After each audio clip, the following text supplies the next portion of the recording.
राजस्थान के करौली धौलपुर संसदीय क्षेत्र से बीजेपी के लोकसभा सांसद डॉक्टर मनोज राजौरिया की जुबान प्रधानमंत्री नरेंद्र मोदी के मन की बात कार्यक्रम में फिसल गई। जुबान ऐसी फिसली कि राजस्थान प्रदेश में कांग्रेस सरकार की वापसी का ऐलान ही ठोक गए। मन की बात कार्यक्रम के दौरान सांसद डॉक्टर मनोज राजौरिया स्पीच देने के लिए खड़े हुए। कार्यकर्ताओं को संबोधित करते हुए उन्होंने कहा कि राजस्थान प्रदेश में अधिकारी कमीशन खोरी लेते हैं, कमीशन खोरी से ही विधायकों को खुश किया जा रहा है। इसके बाद सांसद की जुबान फिसली और कहने लगे, राजस्थान में फिर से कांग्रेस की सरकार वापसी करेगी। सांसद के स्पीच के दौरान एक कार्यकर्ता उठकर उनके पास गया। कार्यकर्ता ने भूल सुधारने के लिए इशारा किया तो भूल सुधारने के बाद सांसद जी ने फिर से सूबे की कांग्रेस सरकार पर जुबानी हमला शुरू कर दिया। उन्होंने कहा, कांग्रेस की सरकार जाएगी और कमल की सरकार वापसी करेगी।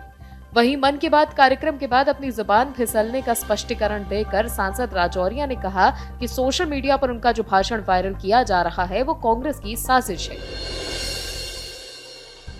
गोवर्धन मठ पुरी पीठ के वर्तमान 145वें जगतगुरु शंकराचार्य स्वामी निश्चलानंद सरस्वती दौसा रेलवे स्टेशन पर पहुंचे। उन्होंने श्रद्धालुओं से कहा कि कुछ ही समय में भारत हिंदू राष्ट्र होगा। सभी वैदिक आर्य हिंदू कम से कम 1.25 घंटे प्रतिदिन साधना करें।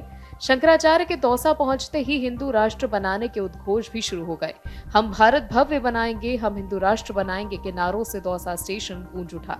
जगतगुरु शंकराचार्य निश्चलानंद सरस्वती ने भक्तों और शिष्यों को आशीर्वाद दिया और कहा कि कुछ ही समय में न केवल भारत हिंदू राष्ट्र घोषित होगा बल्कि संपूर्ण एशिया हिंदू महाद्वीप के रूप में पहचाना जाएगा। भगवान परशुराम जयंती पखवाड़ा समारोह के तहत दौसा शहर में ब्राह्मण समाज ने भगवान परशुराम जी की झांकी और शोभा यात्रा निकाली।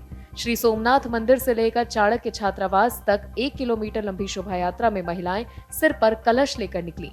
दौसा जिला मुख्यालय पर भगवान श्री परशुराम जन्मोत्सव पखवाड़े के तहत ब्राह्मण समाज के सौजन्य से शोभा यात्रा निकाली गई। इसमें सिर पर कलश धारण किए महिलाओं की 1 किलोमीटर तक लंबी पदयात्रा देखने को मिली। श्री सोमनाथ मंदिर से चाणक्य छात्रावास तक निकाली गई इस कलश यात्रा के साथ बेहद आकर्षक लिबास में गाजे बाजे और डीजे के साथ हाथी, घोड़े, ऊंट, पालकी और परशुराम के रथ में जीवंत झांकियों से सजी शोभा यात्रा को देखने के लिए पूरे शहर में कौतूहल मचा रहा। पश्चिमी विक्षोभ के कारण राजस्थान में बेमौसम बारिश का सिलसिला जारी है। करौली में तेज बारिश के कारण भकुला नाला उफनाया हुआ है। नाले में फंसे हुए लोगों को जेसीबी की सहायता से बचाया गया। करौली जिले के करणपुर क्षेत्र में बेमौसम भारी बारिश से करणपुर भकुला नाला उफनाया हुआ है। इसमें कई लोग बीच नाले में फंस गए।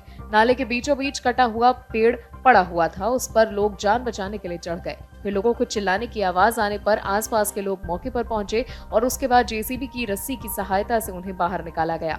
करौली के करणपुर में स्थानीय लोगों ने बताया कि इस साल मई महीने में भी पश्चिमी विक्षोभ से अचानक तेज बारिश हुई है। इसके कारण नदियां उफान पर हैं और बेहद परेशानी हो रही है। राजस्थान में एक के बाद एक आ रहे पश्चिमी विक्षोभ का असर पूरे मौसम के सिस्टम पर पड़ रहा है। इससे प्रदेश में गर्मी का मौसम 1.25 महीने आगे खिसक गया है। 8 मई तक आंधी, ओले और बारिश का दौर प्रदेश में जारी रहेगा। मौसम विभाग के अनुसार मई का शुरुआती सप्ताह बारिश, ओले और आंधी के दौर में निकलेगा। सोमवार को 7 में से 5 संभागों के जिलों में दोपहर बाद बादल गरजने और तेज हवाओं के साथ मध्यम बारिश की संभावना जताई गई थी। सोमवार को झुंझुनू, चूरू, सीकर, नागौर, अजमेर, भीलवाड़ा, जोधपुर, पाली, जयपुर, अलवर, भरतपुर, सवाई माधोपुर, टोंक, बूंदी, कोटा, बारां सहित 16 जिलों में बिजली की गरज चमक के साथ 30 से 50 किलोमीटर प्रति घंटा रफ्तार से तेज हवाएं चली। इस दौरान मध्यम बारिश भी हुई। फिलहाल अभी मौसम ऐसा ही रहने का अनुमान है। आज के लिए इतना ही। मिलेंगे आपसे राजस्थान की और बड़ी खबरों के साथ। फिलहाल बने रहिए अमर उजाला राजस्थान के साथ। डाउनलोड करें अमर उजाला ऐप और पाएं खबरें लगातार।